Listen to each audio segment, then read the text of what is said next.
Em 2 dos 3 últimos anos, os Oscars atribuídos em Hollywood aos melhores filmes do ano foram filmes britânicos. E trata-se de 2 homens. Um chamado Eric Liddell e o outro Gandhi, que tiveram a força e a coragem sob pressão para dizer não. Não a si mesmos para se disciplinarem. E esta noite quero tomar como meu texto 1 Coríntios capítulo 10, começando com o versículo 12. Portanto, aquele que pensa que está firme, tenha cuidado para que não caia. Não há tentação. Ouça isto, nenhuma tentação que você já enfrentou, mas aquela que é comum ao homem. Todos os outros enfrentam a mesma tentação em algum momento de suas vidas. Mas Deus é fiel e não permitirá que você seja tentado acima daquilo que você é capaz de suportar, mas com a tentação abrirá um caminho para escapar. Em outras palavras, toda tentação que você enfrenta, há uma maneira de escapar. Deus fornece isso se você conhece a Cristo. Agora, há muitas histórias na Bíblia sobre jovens que disseram não e mudaram a história. O primeiro que gostaria de mencionar, aquele da qual você provavelmente nunca ouviu falar, o nome dela é Vasti. Ela era a rainha da Pérsia, a esposa de Xerxes, que reinou desde a Índia até a Etiópia. Pense em todo o petróleo que ele tinha e provavelmente não sabia disso.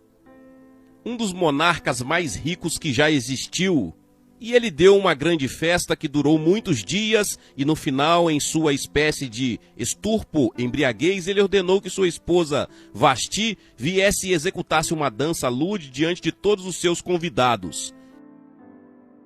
E ela surpreendeu todo o mundo de líderes que se reuniram ao recusar-se.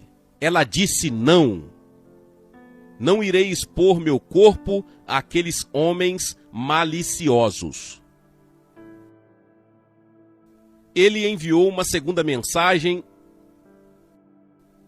e a ameaça era que ela não seria mais rainha. Ela perderia e abriria mão de seu luxo material e de toda a sua fama. Mas ela enviou a mesma mensagem de volta. Não.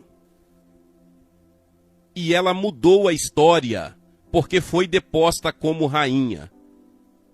Ela está perdida na história, mas por causa dela, Esther tornou-se rainha e o povo judeu foi salvo. E até hoje o povo judeu celebra um grande feriado porque uma mulher disse não e abriu a porta para a salvação do povo judeu. Porque havia um homem como Hitler, que era o primeiro-ministro do país, ele estava determinado a destruir e matar os judeus. Agora, a Bíblia tem muito a dizer sobre sensualidade, lascívia e luxúria.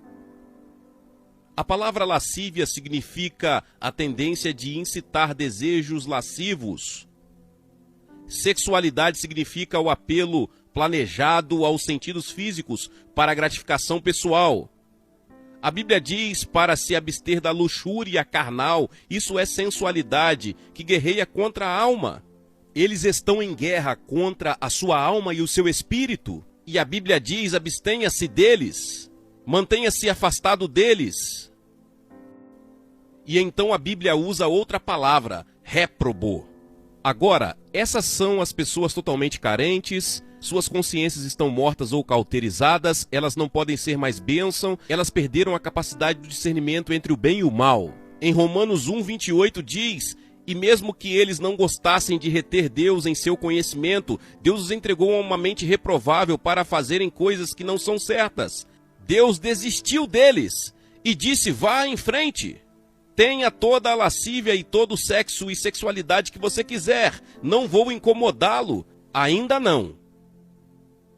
Mas tenha certeza de que seus pecados irão descobrir você e você permanecerá no julgamento. E Paulo escreveu ao jovem Timóteo e disse: esses também resistem à verdade, homens de mentes corruptas, reprovados quanto à fé. Em outras palavras, eles rejeitaram a Cristo por tanto tempo que sua consciência está morta e cauterizada e seus corações ficam duros. E mesmo que o Espírito de Deus fale, eles não podem ouvir. Essa é a razão pela qual é importante vir a Cristo enquanto você é jovem e é importante vir a Cristo agora. Se o Espírito de Deus estiver sussurrando para você, entregue sua vida a Cristo. Porque pode chegar um momento em que sua consciência estará morta e você não consegue mais ouvir Deus falar. Vasti disse que não. Agora, Vasti, você vai perder seu trono, você vai perder suas riquezas, você pode perder sua vida. Ela disse que a resposta ainda é não. Qual é a sua resposta esta noite para as coisas que são erradas? Para a mentira, para a luxúria, para a ganância, para o preconceito racial? O que é? Você disciplinará seu corpo? Você permanecerá fiel às condições de Cristo e ao que a Bíblia ensina? Ou desistirá e seguirá pela estrada larga que leva à destruição? Ou você passará pela porta estreita e seguir o caminho estreito que leva à vida eterna? Qual será? Você tem uma escolha esta noite.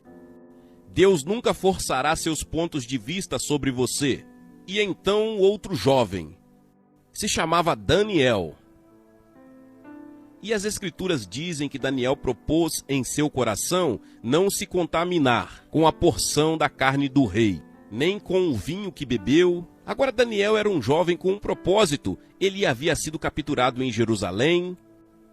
Ele foi capturado e levado por 2.500 quilômetros através do fértil crescente até a Babilônia, a 24 quilômetros de casa, 2.400 quilômetros de casa agora. Nada de aviões, nada de automóveis, dias e semanas de viagem. Mas ele estava determinado a servir a Deus mais de 12 ou 15 anos de idade. E Nabucodonosor, o grande rei, levou cativos de Jerusalém para a Babilônia e ordenou que esses jovens, em não há mácula, que são bem favorecidos e hábeis em línguas, fossem ensinados e criados em sua corte para que ele pudesse usá-los. Ele queria usar esses jovens porque sabia que eles tinham um dom especial. E durante o período de treinamento, eles trouxeram os melhores vinhos e as melhores comidas e toda a vida tranquila que você poderia imaginar na corte de Nabucodonosor. Mas Daniel disse: não quero o vinho do rei e não quero os melhores alimentos. Quero dormir no chão, não no colchão de penas. Quero levar uma vida muito simples e autodisciplinada. Quão diferente daqueles que mal podem esperar até poder sair de casa e viver ao máximo, mas não Daniel. Daniel estava longe de casa e ninguém saberia se ele fez alguma dessas coisas. Ninguém saberia se ele tivesse uma menina e dormisse com ela, se ele se embriagasse com o vinho do rei. Ninguém saberia lá em Jerusalém. Ele poderia ter ganhado popularidade se fosse indulgente, mas esse não, precoce em sua juventude, o preparou para o grande não, quando foi primeiro-ministro da Babilônia e foi jogado na cova dos leões, porque não comprometeria sua fé em Deus. Nós nos contaminamos comendo demais, bebendo muito álcool, usando drogas, gastando muito tempo assistindo televisão ou indo ao cinema. Em Lucas, Jesus disse no capítulo 21, e cuidai-vos de vós mesmos, para que em nenhum momento seus corações fiquem sobrecarregados de fartura, e a embriagueis e os cuidados desta vida, para que esse dia chegue até você de surpresa. O apóstolo Paulo disse: não faças provisões de carne para satisfazer as suas concupiscências. Pedro disse: pois em tempos passados andávamos em lascívia e concupiscências, e em excesso de vinhos, orgias, banquetes e toda sorte de coisas más. A Bíblia diz que devemos disciplinar as nossas mentes, devemos disciplinar os nossos corpos, devemos disciplinar nossos corações pela fé em Cristo. E então havia outro jovem chamado José, E ele foi vendido ao Egito por seus irmãos, se tornou escravo de um homem chamado Potifar. E Potifar tinha uma esposa muito bonita. Agora José era forte e bonito. E em Gênesis capítulo 39, se você quiser ler a história, conta a história da tentação de José. A esposa de Potifar se apaixonou por José, porque José se tornou o chefe de toda a família e administrou os assuntos de seu senhor. E ela via aquele jovem bonito e viril andando pela casa e pelos jardins e em todos os negócios todos os dias, e ela o desejou. Ela disse: venha e deite-se comigo. Ele disse: não posso desobedecer ao meu mestre, que me confiou tudo isso para me deitar com sua esposa. E não posso pecar contra Deus, o Deus de meus pais. Agora ele estava longe de casa no Egito, quem saberia?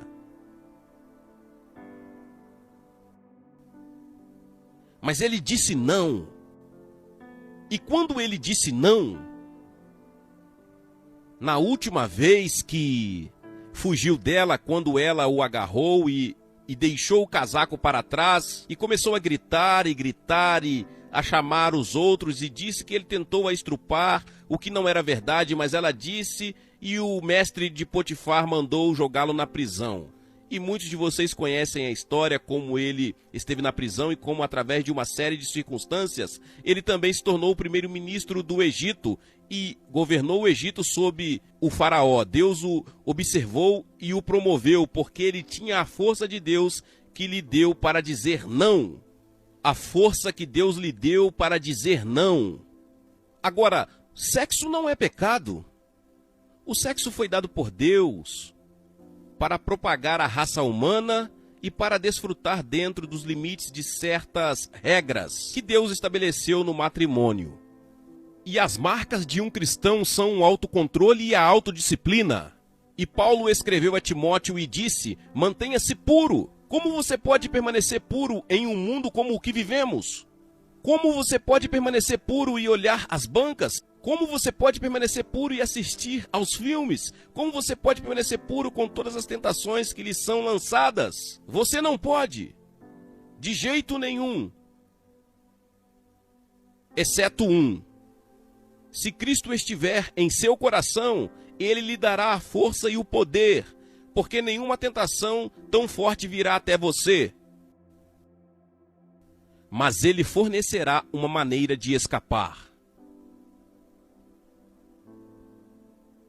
Entregue sua vida a Cristo esta noite e deixe-o assumir o controle de sua vida, sua mente, seu corpo e até mesmo seu sexo. Deixe que ele seja o Senhor de sua vida sexual. Depois havia outro jovem chamado Moisés. Muitas vezes pensamos em Moisés como um homem velho e barbudo, mas foi na juventude que ele tomou as decisões que o levaram à grandeza. Porque a Escritura diz que pela fé Moisés, quando chegou à idade talvez 17 ou 18 anos, recusou ser chamado de filho da filha de Faraó.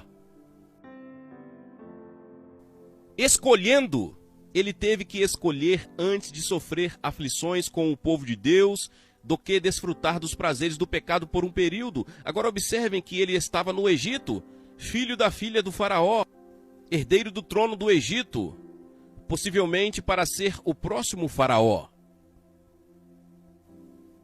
Mas ele fez uma escolha, porque sabia que o seu povo, o antigo Israel, era escravo dos egípcios.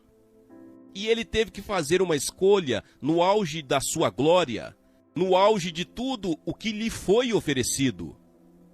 E ele disse não ao Faraó.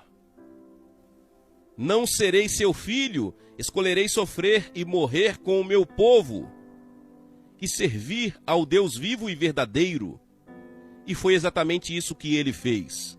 E sabemos que Moisés hoje é um dos grandes homens de toda a história. Ele disse, em vez de desfrutar dos prazeres do pecado por um período, agora há uma diferença entre prazer e alegria. Aquele que ama os prazeres será um homem pobre, diz a Bíblia.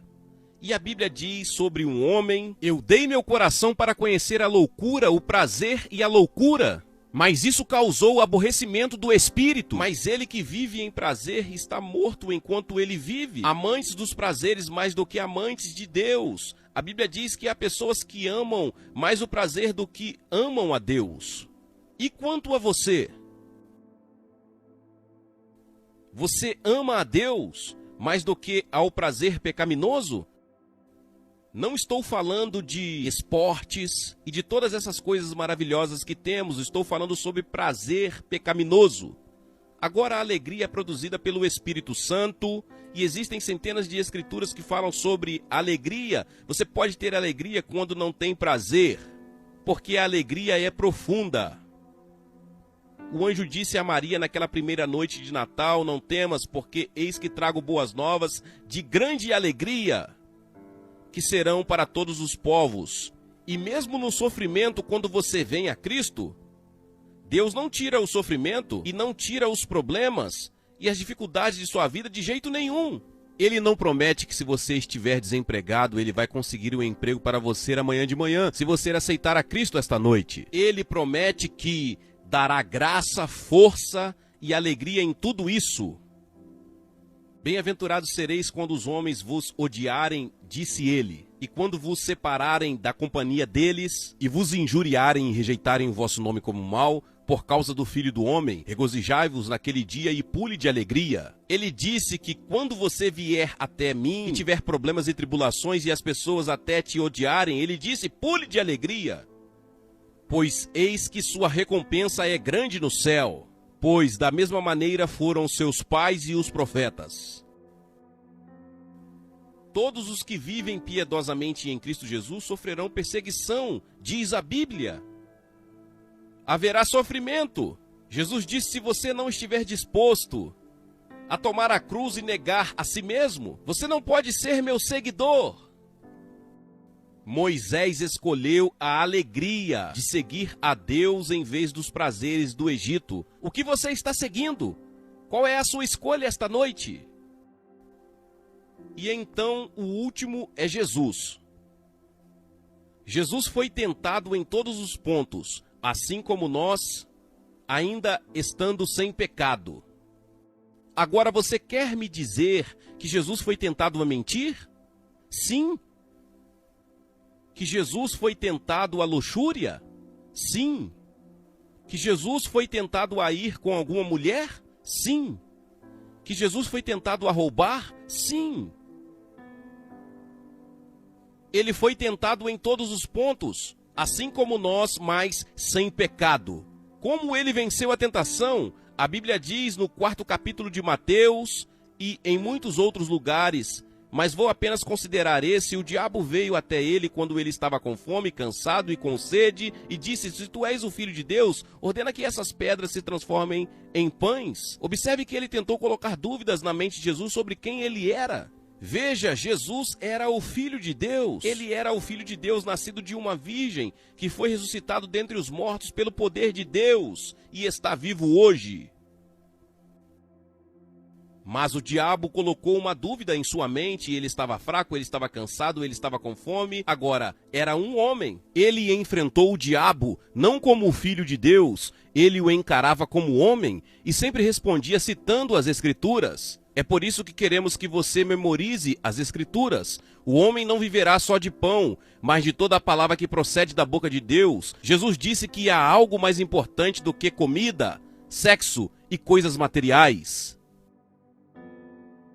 É a sua vida espiritual. E então ele disse: se tu és o Filho de Deus, jogue-se daqui para baixo, porque está escrito: ele dará aos seus anjos ordens a teu respeito, e nas suas mãos eles te sustentarão.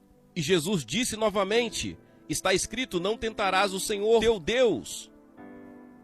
E então o diabo levou-o a um alto monte e mostrou-lhe todo o futuro do mundo, todos os reinos que ainda estavam por vir.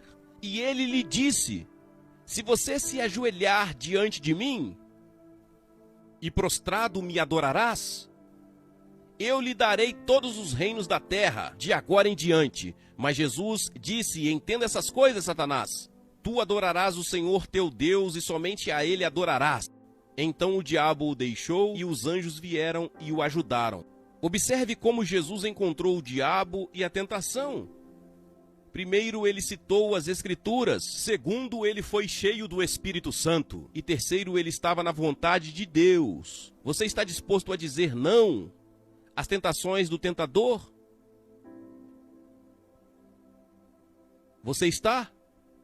Pense nisso. E você está disposto a dizer sim às reivindicações de Cristo?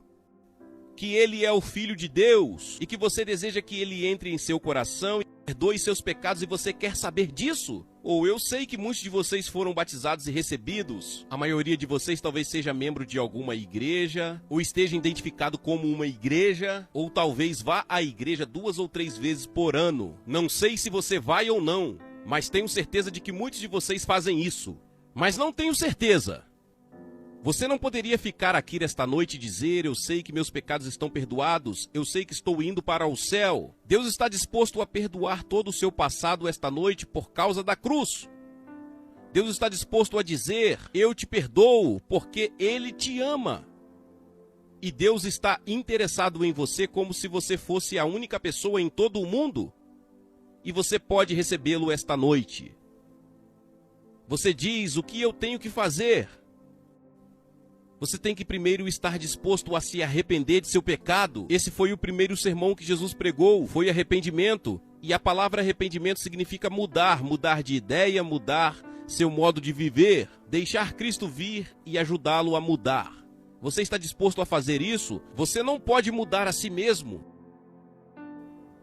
mas Ele o ajudará a mudar. Mudar não significa que você se torna perfeito. Significa que você dá meia volta e começa uma nova direção e Ele está lá com você para ajudá-lo enquanto você vive dia após dia para Cristo. Ah, você falhará e cometerá erros. Você não será perfeito.